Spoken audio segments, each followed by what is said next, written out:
Je vais essayer de lancer un défi aux tribalistes haineux qui s'assument. Mais avant cela, je vais commencer par apporter une certaine clarification.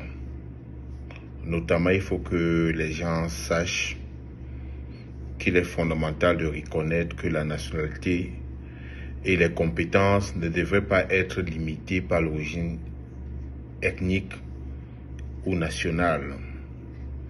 C'est devenu une plaie dans notre société. Les gens s'assument quand ils sont des tribalistes haineux. On dirait une sorte de pathologie. La méritocratie et les qualifications sont essentielles pour accéder aux fonctions publiques, indépendamment des origines familiales, ethniques ou raciales. Aujourd'hui, ce qu'on recherche dans le monde, ce sont les compétences. Ce n'est pas des origines ethniques ou raciales. C'est ainsi que je condamne avec fermeté les propos sur le grand remplacement. Je dénonce les sentiments nationalistes ou tribalistes qui ne servent pas du tout à promouvoir l'harmonie sociale ni à résoudre les défis complexes auxquels font face nos sociétés modernes. Au contraire, l'inclusion, le respect mutuel et la coopération internationale sont des valeurs qui favorisent le progrès et la paix. L'exclusion favoriserait plutôt, je ne dirais pas le non-progrès, mais l'exclusion est le moteur ou le carburant qui peut favoriser l'implosion sociale. Nous devions tous œuvrer pour construire des sociétés où chacun, indépendamment de son ethnie, de sa race, de son origine, a l'opportunité de contribuer positivement et de réaliser son potentiel. Une fois que j'ai dit ceci, je vais un peu faire mon challenge pour dire comme les haineux qui s'assument. Je vais un peu essayer de parler comme eux, ne soyez pas choqués. Vous savez, Barack Obama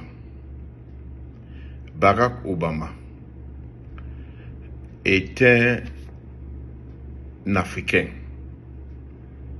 un Kenyan, qui par effraction a été président des États-Unis pendant 8 ans.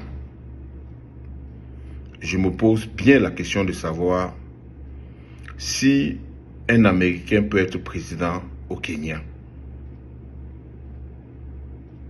Vous constatez comme moi, peuple de l'Amérique du Nord, que le grand remplacement prend effet, non seulement dans notre continent, mais aussi dans nos vies quotidiennes, car nos rues sont prises en otage par ceux qu'on qualifie d'afro-américains.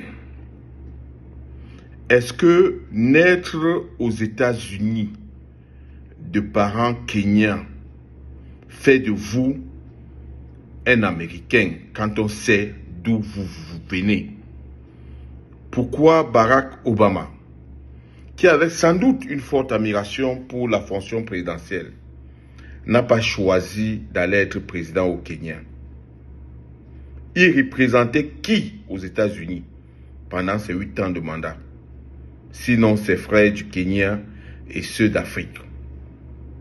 Vous avez constaté que dans la même logique du grand remplacement, cette communauté afro-américaine a harcelé notre frère Joe Biden au point où il a jeté l'éponge.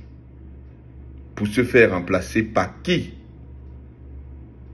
Par un des leurs, Kamala Harris, elle-même d'origine douteuse, venue de Haïti et de l'Inde.